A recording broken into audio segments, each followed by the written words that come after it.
La iglesia está edificada sobre la gran verdad que proclamó Pedro, de que Jesús es el Cristo, el Mesías, el Hijo del Dios viviente, Dios mismo encarnado. Muy bien, mis amados hermanos, pues vamos a comenzar hablando de la autoridad de la Biblia. La autoridad de la Biblia. Vivimos en una época en que la palabra autoridad no nos gusta mucho, ¿verdad? Suena un poco extraño en muchos contextos. Hablar de autoridad hoy es algo peligroso en este tiempo en el cual vivimos. La sociedad en la cual vivimos y nos movemos es una sociedad posmoderna. Es una sociedad posmoderna, con unos valores, con una filosofía, con una ética totalmente opuesta al Evangelio de Jesucristo, totalmente opuesta a la enseñanza de las Sagradas Escrituras. Y en esta sociedad posmoderna, pues tiende a volverse en contra del autoritarismo. Esta sociedad posmoderna parece que se vuelve en contra del autoritarismo en toda forma de autoritarismo, y reemplazarlo con sistemas más democráticos y participativos. La gente de la sociedad de hoy no quiere una autoridad absoluta, quiere más bien una democracia, ¿sí? En todos los ámbitos y en todos los aspectos. El teólogo alemán, pastor luterano del siglo pasado, llamado Dietrich Bonhoeffer, este teólogo que murió en tiempos del nazismo alemán, si no recuerdo mal, fue ahorcado. Él se opuso al sistema, al régimen nazi, y sufrió la muerte por oponerse. Pues este autor alemán, Dietrich Bonhoeffer, decía que el mundo ha llegado a ser adulto.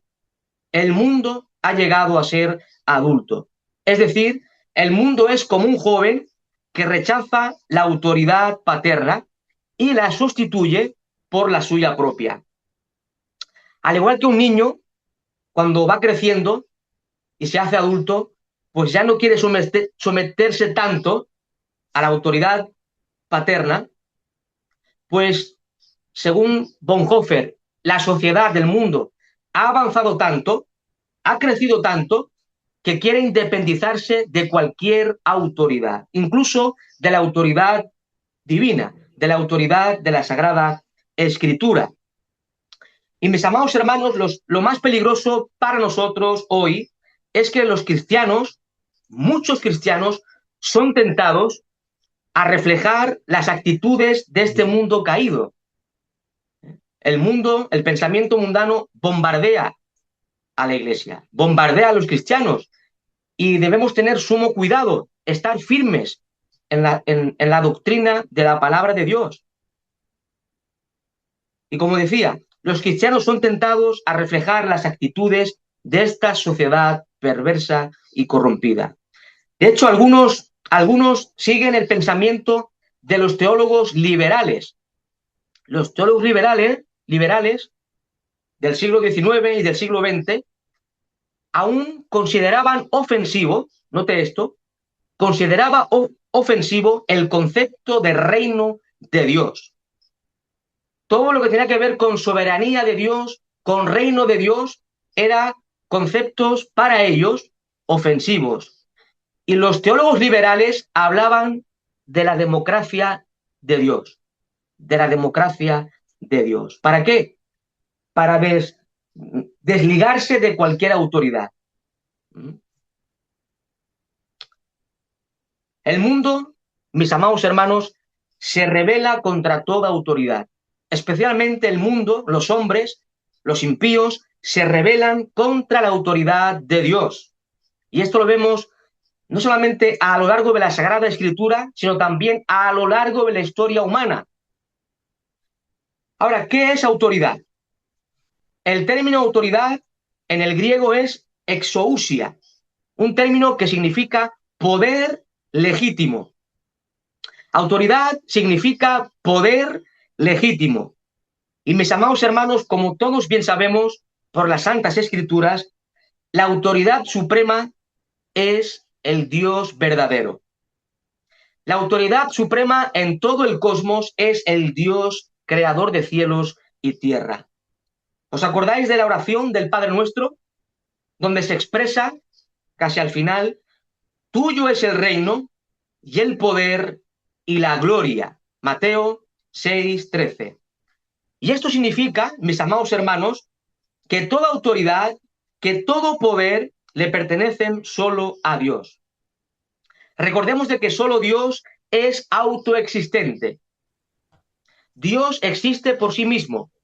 Dios no necesita a nadie ni nada para existir.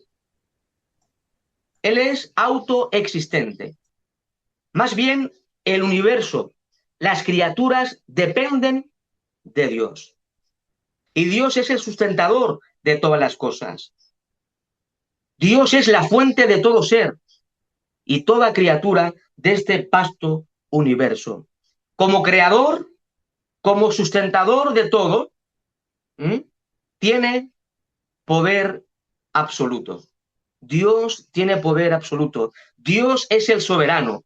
Dios es el rey sobre todo, mis amados hermanos. Y como consecuencia de ello, como consecuencia de su poder infinito y soberanía, Él es el soberano y gobierna sobre todas las cosas. Dios tiene todo poder y toda autoridad, tanto en los cielos como en la tierra y debajo de la tierra. Esta autoridad, dice un autor, esta autoridad final y suprema le da prerrogativa ilimitada de mandar y exigir la obediencia, de gobernar absolutamente todas las cosas, en todas las épocas y en todos los lugares del universo. Este es el Dios de la Biblia, mis amados hermanos. Lo que estoy diciendo es una breve introducción al tema. Recordemos de que vamos a tocar el tema de la autoridad de la Biblia.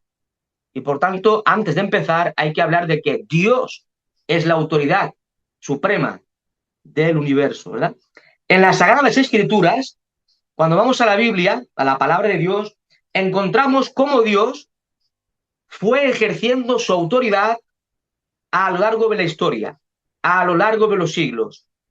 Por ejemplo, en el período del Antiguo Testamento, Dios delegó su autoridad de alguna forma a los profetas, a los reyes y sacerdotes. Recordemos esto, la autoridad suprema es Dios, no los hombres, es Dios. Pero sí que es verdad que Dios delegó su autoridad o ejerció su autoridad a través de profetas, de reyes y sacerdotes. Ellos, por ejemplo, los profetas, eran los encargados de proclamar la palabra de Dios al pueblo, de instruir al pueblo de Dios en la voluntad de Dios. Ellos proclamaban la voluntad de Dios al pueblo. Tanto profetas como reyes y sacerdotes, ellos eran los encargados en la nación de Israel de guiar, de instruir y de enseñar al pueblo la voluntad de Dios. Por tanto, vemos, mis amados hermanos, que en la dispensación del Antiguo Testamento, en ese periodo, Dios ejerció su autoridad por medio de ciertas personas, de ciertos hombres, profetas, reyes y sacerdotes. Ahora, cuando seguimos leyendo la palabra de Dios, llegamos a los evangelios, llegamos al Nuevo Testamento, y ahí nos encontramos al Verbo de gloria encarnado, ¿verdad? A Cristo, Dios mismo, hecho hombre, viniendo a este mundo para salvar a su pueblo y librarlo de sus pecados. En los evangelios encontramos que en tiempos de Cristo, Dios no ejerció su autoridad a través de intermediarios, como lo hizo en el antiguo pacto, sino que fue Él mismo, en la persona de su Hijo, en la persona de nuestro Señor Jesucristo, el Verbo encarnado. Esta autoridad de Jesús, más que humana, porque recordemos de que Jesús no es solamente un hombre, es Dios hecho hombre, Dios manifestado en carne. Vemos la autoridad de Jesús en los evangelios de diferentes formas en su ministerio. La enseñanza de Jesús era única, mis amados hermanos. La enseñanza de Jesús era con autoridad. De hecho, los escribas y fariseos y la gente del pueblo se admiraba de la enseñanza de Jesús porque enseñaba con autoridad. Jesús tenía todo el poder sobre la creación, tenía dominio sobre las tormentas, tenía dominio y autoridad y poder sobre los demonios, tenía autoridad Jesús para perdonar pecados, algo que solamente Dios puede hacer. Después de la resurrección, Cristo expresó: toda autoridad me es dada en los cielos y en la tierra. Mis amados hermanos, el Nuevo Testamento proclama al Cristo exaltado como Señor y Cristo. Hechos 2:36. Y también lo presenta como el Rey Salvador de su pueblo. Ahora bien, cuando Jesús terminó su obra en este mundo, cuando Jesús acabó su ministerio, Jesús dio autoridad ¿a quiénes? A los apóstoles. Jesús delegó autoridad en los apóstoles. Y cuando vamos a los escritos del Nuevo Testamento, vemos de que los apóstoles de Jesucristo colocaron el fundamento de la iglesia. Y podemos leer, por ejemplo, en la carta de Pablo a los Efesios. Ya lo hemos estudiado. Efesios capítulo 2, versículo 20. Efesios capítulo 2, versículo 20 dice así: edificados sobre el fundamento de los apóstoles y profetas, siendo la principal piedra del ángulo Jesucristo mismo. El fundamento es Cristo. La piedra angular que sostiene la iglesia es Cristo. Pero los apóstoles fueron delegados por Cristo para establecer y colocar el fundamento de la iglesia. Vemos, por tanto, que en tiempos apostólicos, después de que Cristo muriera, resucitara y ascendiera a la gloria, Dios ejerció su autoridad a través de los apóstoles. Si bien los apóstoles también se sometían a la voluntad de Dios y a las escrituras, por supuesto. En 1 Corintios, por ejemplo, la carta primera a los Corintios, el apóstol Pablo, en el capítulo 14, versículo 37, leemos las siguientes palabras. 1 Corintios, capítulo 14, versículo 37. Dice así el apóstol San Pablo: si alguno se cree profeta o espiritual, reconozca que lo que os escribo son mandamientos del Señor. O sea, el apóstol Pablo tenía la autoridad de escribir a la iglesia en Corinto los mandamientos del Señor. Creo que no hay duda con respecto a esto, ¿no? Cristo terminó su obra y la autoridad fue delegada en los apóstoles. A finales del siglo I, mis amados hermanos, los apóstoles dejaron de estar en este mundo. El último de los apóstoles, Juan, murió, según la tradición cristiana, ya de anciano, en la ciudad de Éfeso. Por esta razón, los apóstoles no pueden ejercer autoridad, porque no existen apóstoles hoy. ¿Sí? Y sí hay apóstoles, pero falsos, que quieren vivir del cuento, quieren enriquecerse, quieren ser famosos.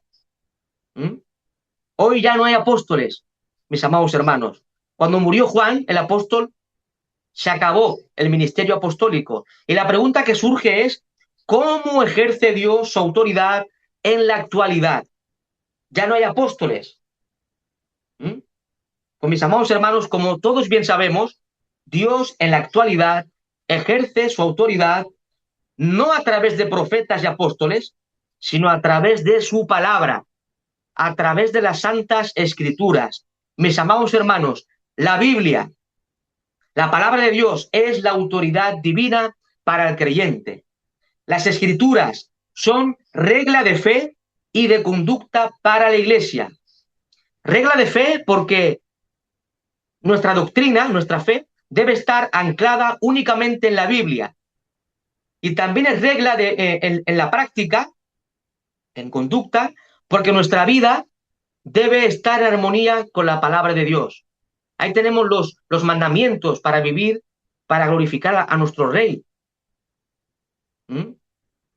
Por tanto, Dios hoy ejerce su autoridad a través de las Sagradas Escrituras, la Biblia. Todas las palabras de la Biblia son de Dios, mis amados hermanos. Por consiguiente, no creerlas o desobedecerlas es no creer o desobedecer a Dios mismo.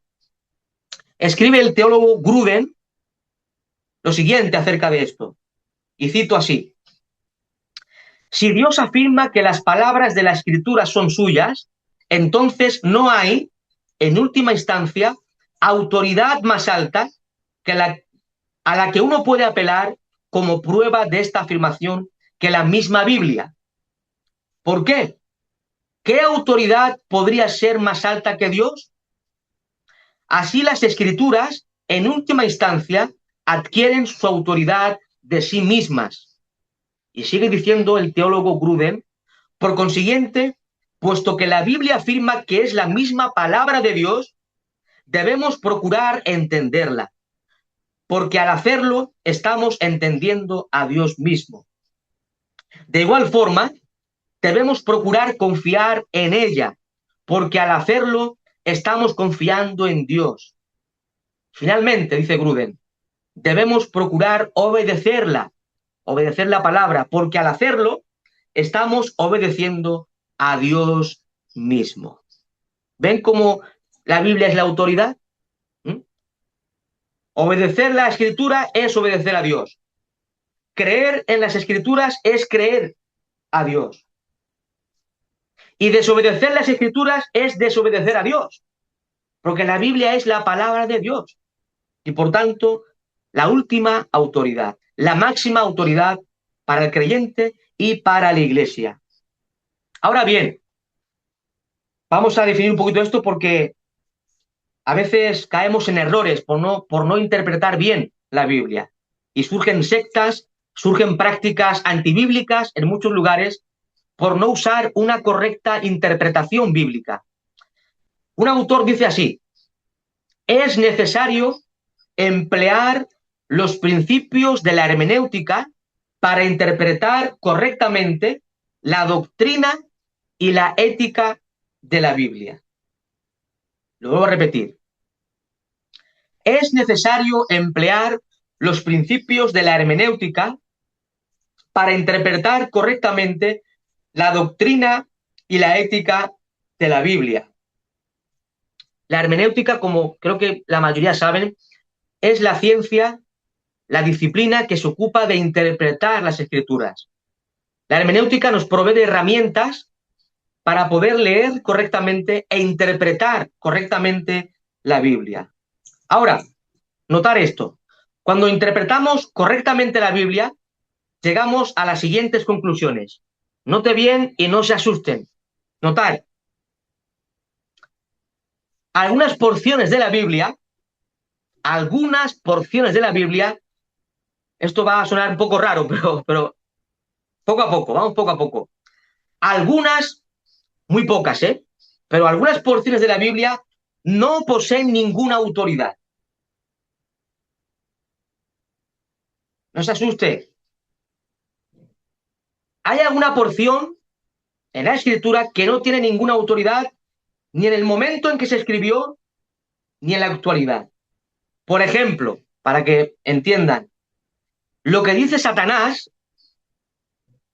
que se recoge en la Escritura, carece de autoridad para nosotros. ¿Sí? En la Biblia hay palabras, se recogen conversaciones del diablo, ¿verdad? En el libro de Job, en los evangelios, por ejemplo, en la tentación. La pregunta, ¿las palabras de Satanás recogidas en la Biblia son autoridad para nosotros hoy? No, no. Incluso las palabras de hombres insensatos, de hombres necios, de hombres malos, tampoco es autoridad para nosotros hoy.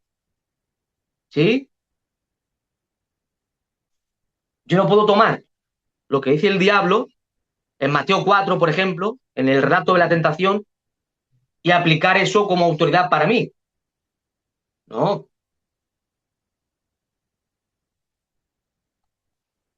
Otro ejemplo, note esto bien. No es necesario hacer caso hoy a reglas o preceptos que están abolidos. Por ejemplo, les pongo un ejemplo. Las leyes ceremoniales, las leyes civiles de la ley de Moisés que encontramos en el Pentateuco, especialmente en Levítico y en Deuteronomio, no son para nosotros hoy. O tenemos que circuncidarnos, tenemos que guardar el sábado en las fiestas solemnes y sacrificar ovejas en el templo. ¿No es verdad? Eso pertenece, mis amados hermanos, a una cultura y a un tiempo concreto de la historia de la salvación. Pero hoy, para nosotros, en un sentido estricto, no es autoridad para nosotros eso,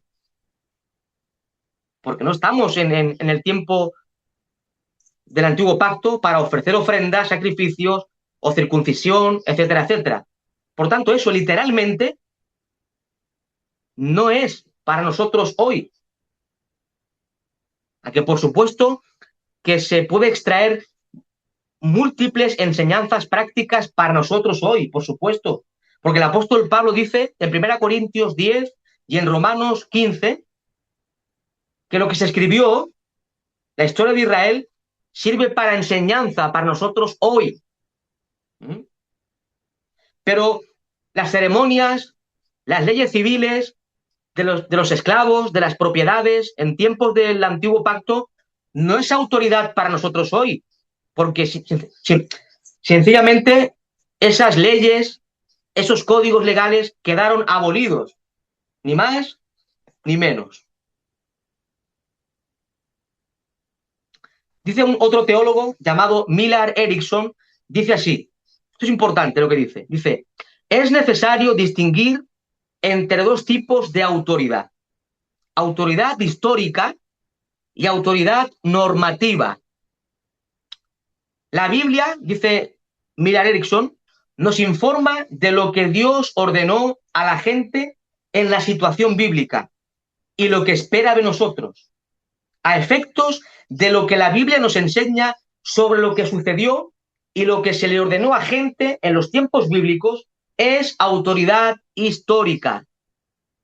La pregunta, ¿estamos obligados a llevar a cabo los mismos actos que se esperaba que hicieran esas personas de la antigüedad? En muchos casos no. Por ejemplo, Dios esperaba, o mejor dicho, Dios ordenó a Moisés a ir a Egipto, a sacar al pueblo de Israel. Bueno, el Señor a mí hoy no me dice que vaya a buscar al pueblo de Israel a Egipto para sacarlo. ¿Eh? Fueron mandamientos concretos para personas concretas. ¿Mm? Y otra cosa también súper importante a la hora de estudiar la Biblia, mis amados hermanos, que por eso se caen hoy en día, como en toda la historia de la Iglesia, en múltiples errores teológicos y prácticos. La tercera cuestión es la siguiente. Debemos distinguir de lo que es normativo y lo que no lo es. Lo que es un modelo para todas las iglesias en todas las edades y lo que es meramente descriptivo. Hay cosas en la Biblia que son normativas, ¿eh? Y hay otros aspectos que son simplemente descriptivos. Les pongo otro ejemplo. ¿Os acordáis en la iglesia en Corinto, en el capítulo 11, cómo el apóstol Pablo, bueno, les dice a las hermanas de la iglesia que usen el velo? en la reunión. ¿Sí? ¿Os acordáis de ese pasaje? Claro, la pregunta, ¿es un mandamiento para nosotros hoy? ¿Es una orden? No. Y tú puedes pensar, pero es que lo dice la Biblia, hay que hacerlo. ¿Sí o no? Es que es bíblico. Sí, pero hay que interpretar bien el texto. Es algo cultural de la época. No es una orden de Pablo para todas las iglesias de toda la historia de la iglesia, no. Es algo cultural, en un contexto determinado, en una iglesia concreta, la ciudad de Corinto. Pero no es una norma para todas las iglesias de toda la historia. ¿Mm? Por ejemplo, en el libro de los Hechos de los Apóstoles encontramos algo interesante. Cuando los hombres y mujeres creían en Cristo, al instante eran bautizados. O sea, en el mismo día, en la misma hora, creían y eran bautizados. Ahora la pregunta, ¿tenemos que hacer nosotros eso? No, no hace falta. No, yo creo que es mejor que esperemos un tiempo. ¿Sí? O sea, no es normativo, es descriptivo. Te describe lo que ocurrió en la historia, pero no es una orden para nosotros hoy. Bautizar sí, es un mandamiento, es una ordenanza, pero no hacerlo al instante. De hecho, queridos hermanos, es más recomendable hoy en día, antes de bautizar a un nuevo creyente, esperar un tiempo para ver si de verdad ha nacido de nuevo y después bautizarlo. ¿Mm? Por tanto, encontramos cuestiones que son normativas y otras que son simplemente descriptivas. Ahora, recuerde, desde Génesis 1, Apocalipsis 22, todo es la palabra de Dios. Es inspirada por Dios. La Biblia entera es autoridad para la iglesia. No podemos quitar textos de la Biblia, eso no. No podemos arrancar pasajes. La Biblia es la autoridad máxima. Pero cuando leemos la Biblia hay que usar herramientas eh, para interpretar bien la Biblia y no caer en errores. Por ejemplo, hay iglesias que porque David danzó cuando traían el arca a Jerusalén, pues lo toman como una norma para la iglesia, ya hay que danzar en la iglesia. Pero no tiene que ver nada una cosa con la otra. Son diferentes contextos. Es algo descriptivo, no es una norma. No sé si me entendéis lo que yo estoy tratando de explicar. Son cuestiones importantes cuando leemos la Biblia. La Biblia es la autoridad. Gloria a Dios, claro que sí. Lo defendemos hasta la muerte. Pero hay que interpretar bien la Biblia. ¿Mm? Si no, caeremos en errores teológicos y prácticos. Claro, si nos guiamos tal cual en todo, según la Biblia, bueno, vamos a lanzar, ¿m?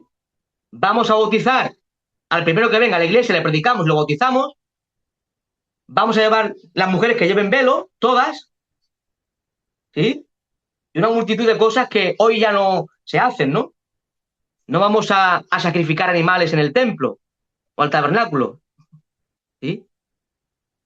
Por eso, mis amados hermanos, es importante estudiar la Biblia. No solamente leer la Biblia, sino estudiarla. ¿Mm?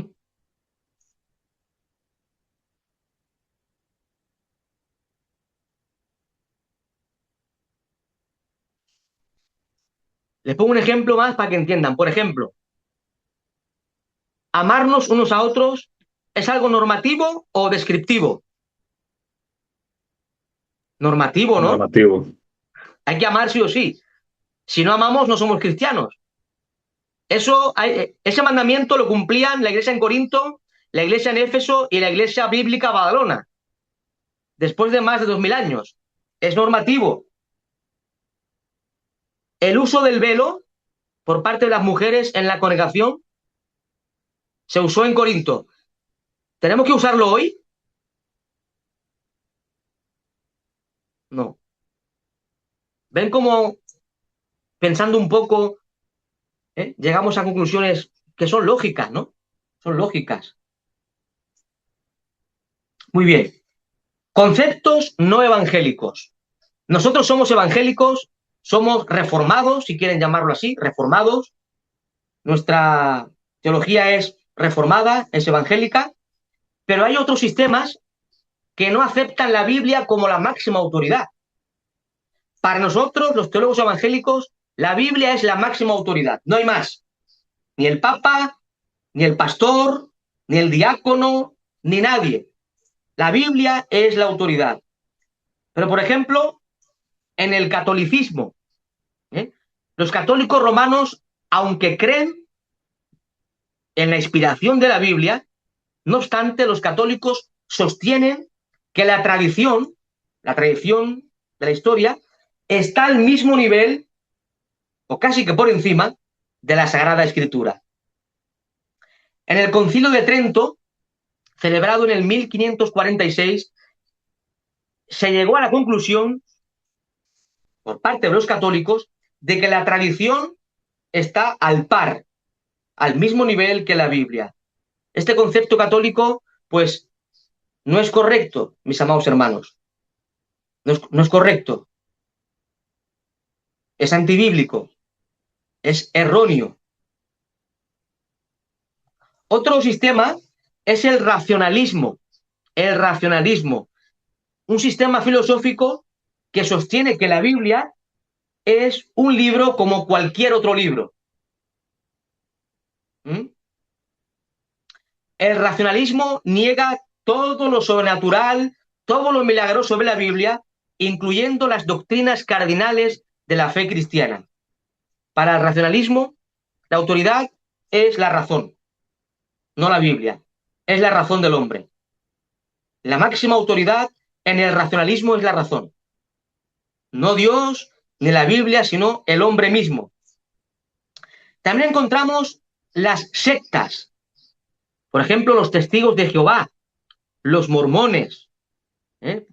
Ellos conceden la misma autoridad a sus Biblias que a los escritos de los fundadores de la religión. ¿Mm?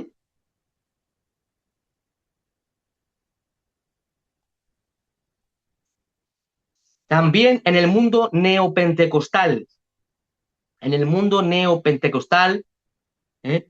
Hay muchos bueno, los neopentecostales, carismáticos, extremistas, conceden la misma autoridad doctrinal a sueños, visiones, a sus propias frases que ellos inventan, que a la Biblia.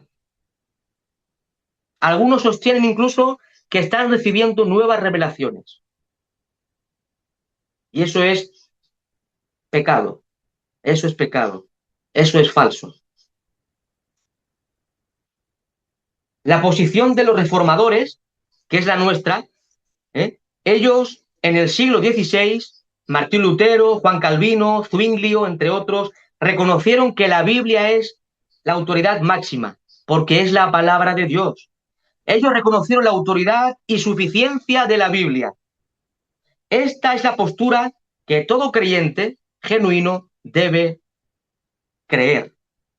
Como creyentes evangélicos conservadores, admitimos que solo la Biblia es la palabra de Dios, es autoritativa, es suficiente, es inerrante, infalible, inspirada. La Biblia tiene autoridad final, exclusiva y permanente en todo lo que se debe creer y en todo lo que se debe hacer.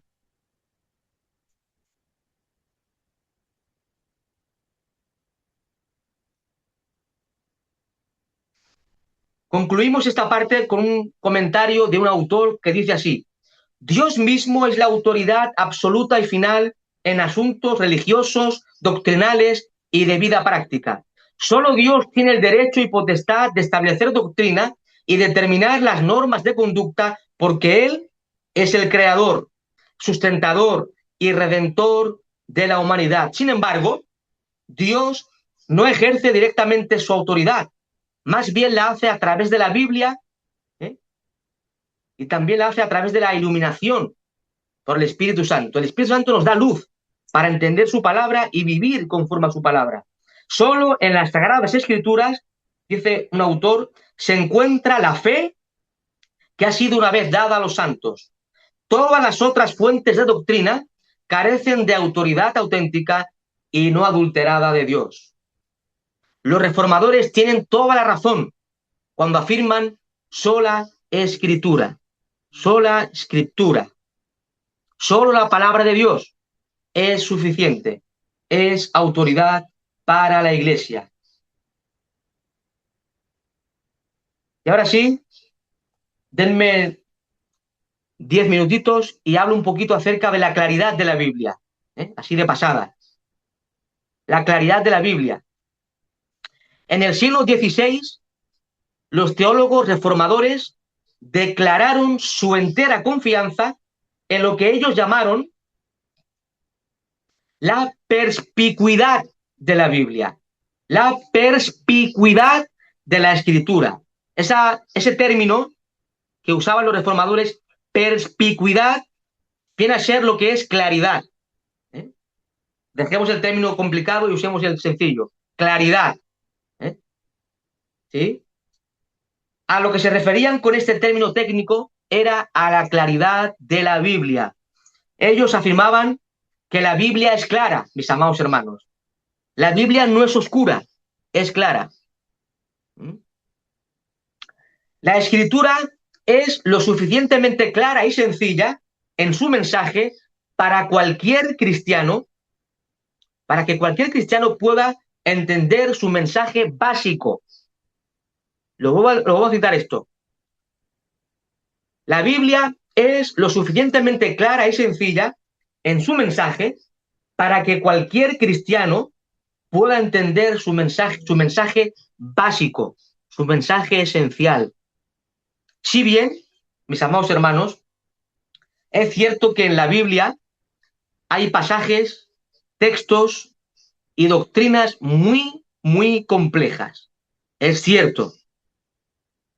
Y que los más eruditos, los grandes teólogos y estudiosos de la Biblia, aquellos que han estudiado teología, exégesis, lenguas originales, etcétera, quizás es cierto que son los más preparados para entender más estas cuestiones complicadas de la Biblia. No obstante, mis amados hermanos, la Biblia es clara en su mensaje fundamental.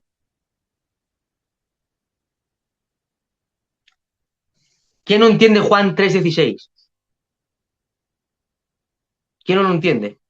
De tal manera amó Dios al mundo, que ha dado a su Hijo unigénito para que todo aquel que en él cree no se pierda, mas tenga vida eterna. Es un pasaje muy profundo, pero se entiende. ¿Qué cristiano no conoce los mandamientos del Señor?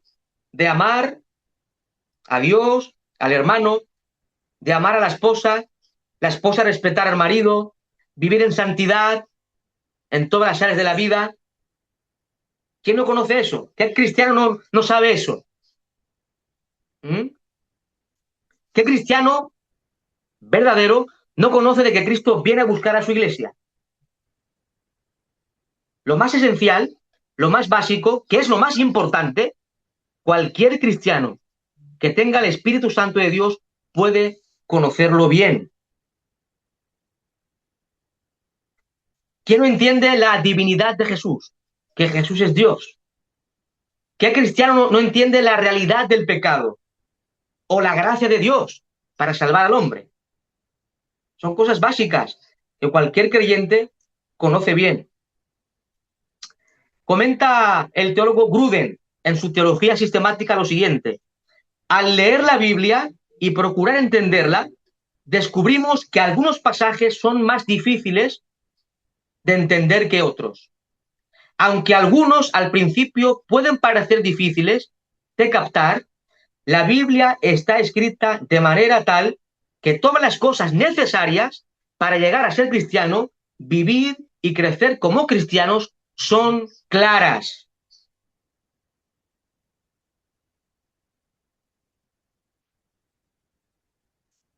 Por otro lado, mis amados hermanos, es cierto, y ya concluyo, que hay algunos, llamémosles, misterios en la Biblia. Es cierto. Yo hay cosas que, miles de cosas que no entiendo bien. Hay cosas que creo y no entiendo bien. No lo sé. No sé cómo puede llegar a ser eso, pero creo cosas, como todos nosotros, ¿no? Creemos en cosas que no llegamos a entender bien. Ni la entenderemos nunca aquí en la tierra, ¿eh? Hay misterios en la Biblia. Hay temas que jamás llegaremos a comprender en toda su dimensión, pero esto no debe abrumarnos en nuestra lectura de la Biblia. Nuestra tarea como cristianos es seguir leyendo, seguir escudriñando y estudiando la palabra de Dios día a día. Si hay alguna cosa que no entiendes, querido hermano, sigue estudiando la palabra de Dios, sigue investigando. Hay cosas que con estudio y oración se pueden llegar a comprender. Hay otras cuestiones que desde este lado de la eternidad quizás no entendamos nunca. Y concluyo con un texto clásico en el libro del Deuteronomio, capítulo 29, versículo 29. Libro del Deuteronomio, capítulo 29, versículo 29. Nota lo que dice la escritura. Deuteronomio 29, 29. Las cosas secretas pertenecen a Jehová vuestro Dios, mas las reveladas son para nosotros y para nuestros hijos para siempre, para que cumplamos todas las palabras de esta ley. Hay cosas que Dios no ha revelado y le pertenecen solamente a Él. No ha querido revelar cosas. ¿Por qué? Bueno, es soberano. Él tiene un plan y un propósito eterno y no podemos entrar a veces en según qué tema, porque no podemos entenderlo, porque Dios no lo ha revelado. Pero Dios sí ha revelado su palabra y lo más importante, lo más básico, para que podamos conocer a Dios, su voluntad y poder conocer el camino de salvación y vivir para su gloria. ¿Mm? Pero recuerde, mi hermano, la Biblia es clara en lo más importante, en lo más básico. Que ojo, lo más básico de la Biblia suele ser lo más importante, lo más fundamental. ¿Mm? A Dios sea la gloria, eternamente y para siempre. Recordar, la Biblia es la máxima autoridad. No el profeta, no el apóstol, no el pastor, no el diácono, no el papa de Roma, no. La Biblia, Dios a través de su palabra ejerce la autoridad hoy. Y la Biblia es clara. ¿Eh? No es una excusa decir, no es que yo no leo la Biblia porque es muy compleja. Eso es una falacia. Es una falacia. Es cierto que hay cosas complejas, pero la Biblia es clara en su mensaje esencial. Y como cristianos debemos ser diligentes en leer, estudiar, meditar y aplicar la Biblia a nuestra vida personal. Que el Señor nos ayude, mis amados hermanos, a ser fieles, a someternos a la autoridad de su palabra, de seguir investigando en su palabra. Aunque no entendamos cosas, sigamos estudiando para conocer más de su voluntad. Hasta aquí el estudio de esta tarde. Habías mencionado de que habías dado el ejemplo de Corintios, ¿no? Cuando Pablo menciona acerca del velo de la mujer, ¿no? Entonces tú dices, pues claramente eso no es normativo, sino que es algo, ¿no? Descriptivo porque es algo cultural, ¿no? Algo de esa época, ¿no? En ese lugar. Tengo la idea, o sea, sé que más o menos cuál podría ser la respuesta, pero quería escuchar, ¿no? ¿Qué podrías decir a las personas, ¿no? Que también, ¿no? Cuando hablamos del texto en Corintios también, que habla acerca de que la mujer calle en la congregación, ¿no? Porque no le es permitido a la mujer hablar, etcétera. Y hay quienes dicen, bueno, eso es cultural de ese momento. No, la mujer ahora puede hablar, puede enseñar, puede pastorear, puede predicar a la congregación, porque eso Pablo también lo dijo en un contexto cultural. Estamos hablando como de dos respuestas, ¿no? Que casi que van por allí, la misma, ¿no? Todo era cultural, ¿no? Pero ¿cuál es la principal diferencia entre ambas? ¿Por qué una es descriptiva y por qué otra es normativa? es una buena pregunta. Es cierto que en 1 Corintios, por ejemplo, 1 Corintios 14:34 dice el apóstol Pablo, vuestras mujeres callen en las congregaciones, porque no les es permitido hablar, sino que estén sujetas, como también la ley lo dice. Y si quieren aprender algo, pregunten en casa a sus maridos, porque es indecoroso que una mujer hable en la congregación. Aquí ya para empezar, vemos que en el 34 dice, vuestras mujeres callen en las congregaciones. ¿Sí? Entonces, no solamente en Corinto, sino también en las demás congregaciones. ¿Eh? Pero aparte, es cierto que posiblemente en el contexto de esta carta, las mujeres interrumpían el culto, la reunión, haciendo preguntas, hablando. Es posible que sea el contexto, es posible. Y el apóstol Pablo dice que, no, que callen, ¿eh? Porque no le es permitido, ¿verdad? Y es indecoroso. Vale, alguien pudiera pensar que, bueno, que aquí Pablo pues, está hablando de algo descriptivo, algo cultural y no normativo para la iglesia de todas las edades.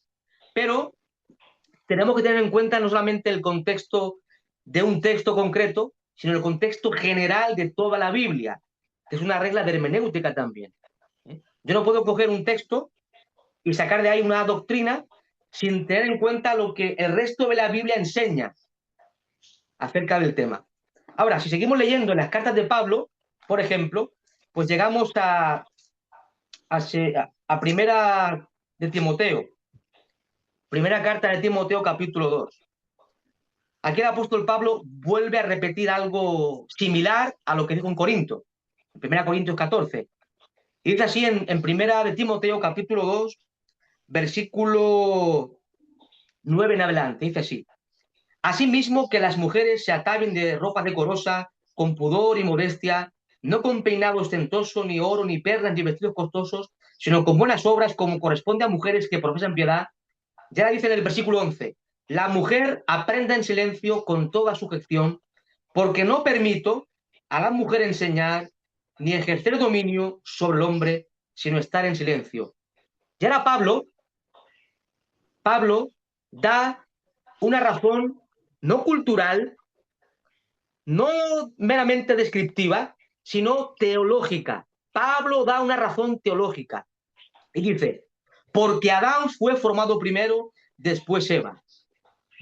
Y sigue diciendo, y Adán no fue engañado, sino que la mujer siendo engañada incurrió en transgresión. O sea, para que entiendan rápido, Pablo no está hablando meramente en un contexto de cultura, de trasfondo o algo descriptivo, sino que se remonta al Génesis, se remonta al diseño de Dios en Génesis.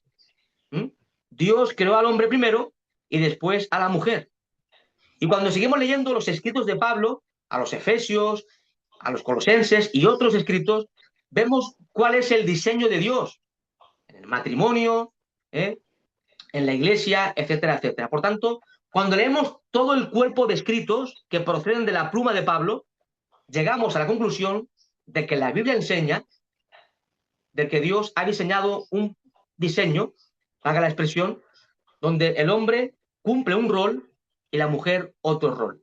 ¿Sí? Por tanto, en este caso, no es algo meramente cultural como en lo que respecta al velo, sino que es algo bíblico y para siempre. Porque Pablo da una argumentación teológica, bíblica, ¿sí? Apuntando al diseño de Dios, porque así Dios lo hizo. ¿Eh? No porque Adán en su época, no, no, no. Dios cuando creó al hombre y a la mujer diseñó un rol para cada uno y eso es para siempre. No es para el momento del Antiguo Testamento o para... No, no, eso es para siempre. ¿Sí? Eh, una de las características de las sectas es que la persona sobrepasa la autoridad de la Biblia. Eso yo lo he visto bastante aquí en la ciudad de Babahoyo, donde vivo acá en Ecuador. Hay bastantes iglesias que salen, bastantes fragmentaciones neopentecostales, bastantísimas hay aquí en Ecuador, en la ciudad de Babahoyo también. Eh, y una de las características de la secta es que el hombre toma la autoridad, una autoridad muy rígida.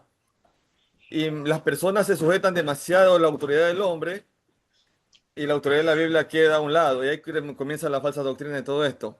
Hace años yo estudié en la Iglesia Luz del Mundo, que también aquí hay bastantes, unas muy extremistas, otras más pegadas a lo evangélico normal. Pero ellos sí toman el velo. Aquí en la ciudad hoy hay bastantes mujeres que usan el velo. No sé, hermano Enrique, si tú te acuerdas aquí también que veías personas con velo cuando estabas acá. Eso es de México. O sea, ellos toman la palabra ahí Al pie de la como a letra. pecho, de que sí, que se usa el velo y se ponen el velo. Y son bastantes extremistas, pero eso nace de una doctrina muy férrea al hombre que nace en México. No me acuerdo del pastor que fundó la Luz del Mundo, que es a una doctrina un poco pentecostalista, neopentecostalista, ¿no? Pero que hay bastantes iglesias Luz del Mundo aquí en Ecuador y usan el velo. Las mujeres se ponen velo. Pero yo sí quería hacerle una pregunta. Bueno, más o menos estoy un poco claro, pero siempre me ha quedado una duda, hermano Luis, porque aquí se ve bastante en Babahoyo, en Ecuador, mujeres pastoreando. Las mujeres pueden pastorear según eso y también según la doctrina bíblica. El hombre se puede volver a casar si se divorcia, porque también se da. Y yo ahí me quedo a veces en la duda, porque a veces no puedo dar una respuesta muy clara. En eso me quedan poco dudas. La mujer puede pastorear porque aquí hay bastantes pastoras, aquí en Ecuador, bastantes mujeres que pastorean. Y que no es que son mujeres, no es que son esposas del pastor, sino que ellas fueron supuestamente llamadas al pastoreo directamente. Hay bastantes. Y otra de que si el hombre se puede volver a casar aún estando la mujer viva, porque también se da bastante aquí que el hombre se divorcia y se vuelve a casar, pero estando la mujer, bueno, puede ser que la mujer falló, le fue infiel y todo, pero esto de aquí es a veces un tema muy delicado. Eso, hermano, les gracias. Bien, Diego Naranjo, muy buenas preguntas. Sí, bueno, nosotros creemos en nuestra iglesia, creemos porque lo creemos a la luz de la Biblia, no a la luz de un teólogo, de un escritor o de una cultura, no. La cultura debe estar por debajo del pensamiento bíblico. Aquí la autoridad es la Biblia. Entonces, a la luz, como ya hemos dicho, por ejemplo, de 1 Timoteo capítulo 2, que lo hemos leído, que la mujer o sea, Pablo viene a enseñar que no debe ser pastora, ni predicadora, ni enseñar. No debe ejercer autoridad sobre el hombre. Y Pablo, como he dicho, no da un argumento meramente cultural, sino teológico. Y eso es para siempre. Entonces, pastorear una iglesia es ejercer autoridad sobre la iglesia, en cierta forma. Aunque la autoridad es Dios, a través de la Biblia, el pastor que se somete a la Biblia está ejerciendo autoridad en la iglesia. ¿Sí?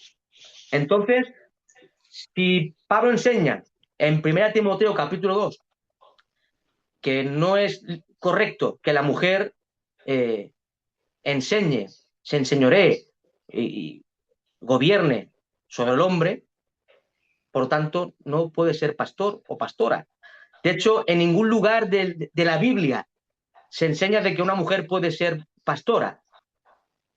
Los pastores son todos hombres en la Biblia. Los apóstoles eran todos hombres. ¿Sí? Ahora bien, la mujer tiene un rol preciosísimo en la iglesia. Cuidado, ¿sí? Y quiero matizar esto. La mujer y el hombre tienen el mismo valor para Dios. Cuidado, ¿eh? Nosotros estamos en contra del feminismo y del machismo.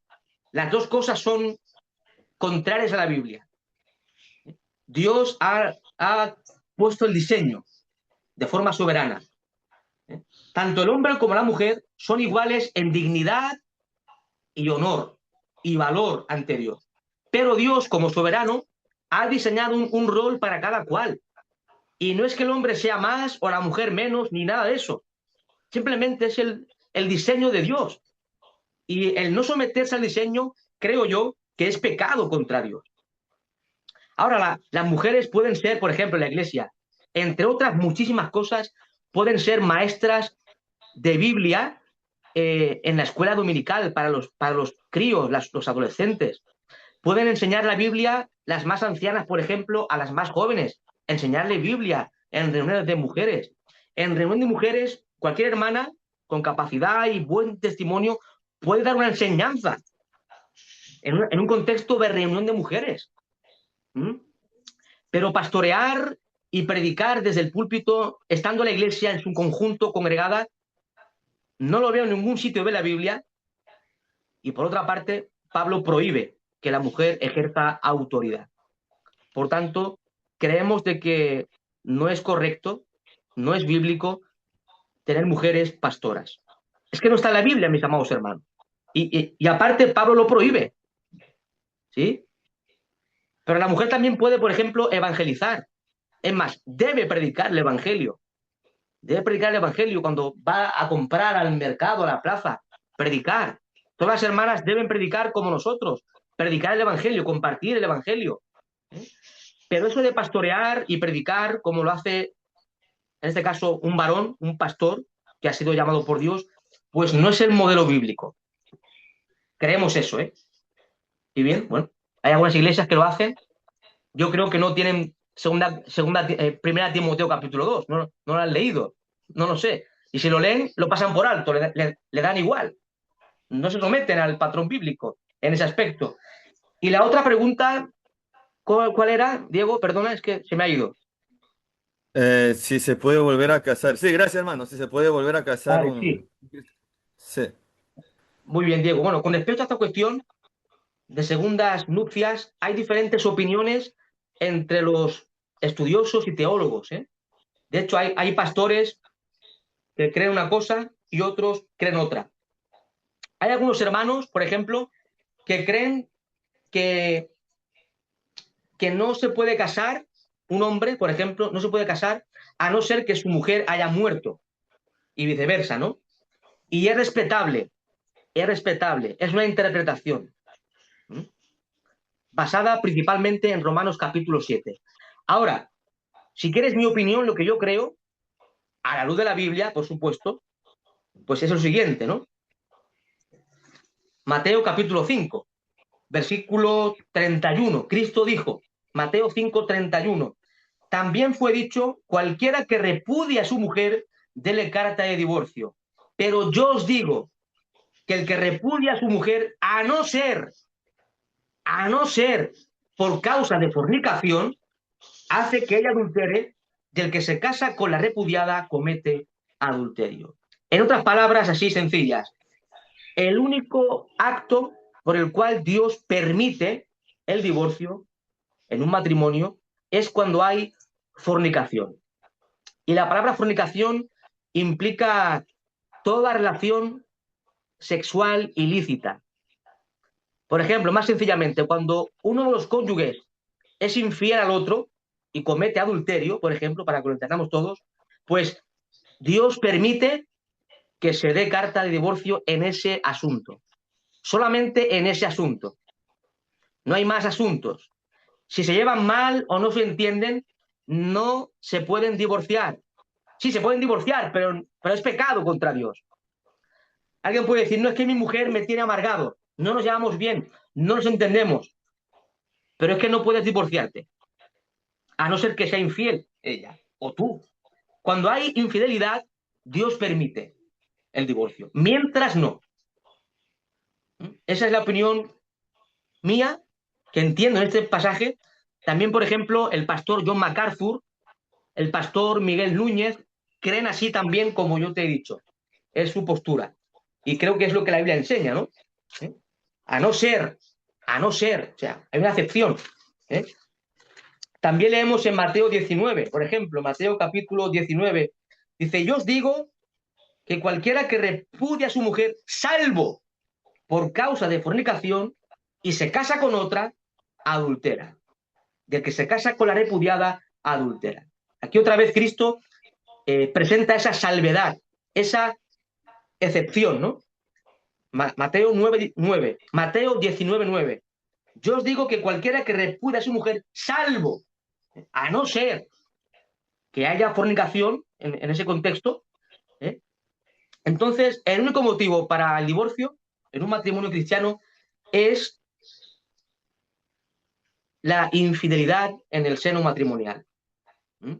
Estamos hablando entre cristianos, ¿eh? El contexto entre cristianos. Ese es el contexto. Eso es lo que creemos que la Biblia enseña Y eso es lo que creemos en nuestra iglesia.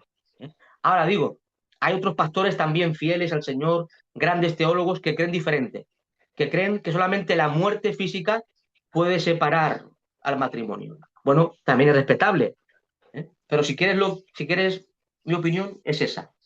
Que te digo una cosa, mi opinión no es aislada, o sea, me baso en pasajes bíblicos. Vale, mis hermanos, pues seguimos adelante. El próximo lunes Amén. tendremos la última clase, cómo interpretar la Biblia. ¿Cómo interpretar la Biblia? La paz del Señor sea con todos. Amén, gracias. Señor les bendiga mucho a todos. Tengan buena noche.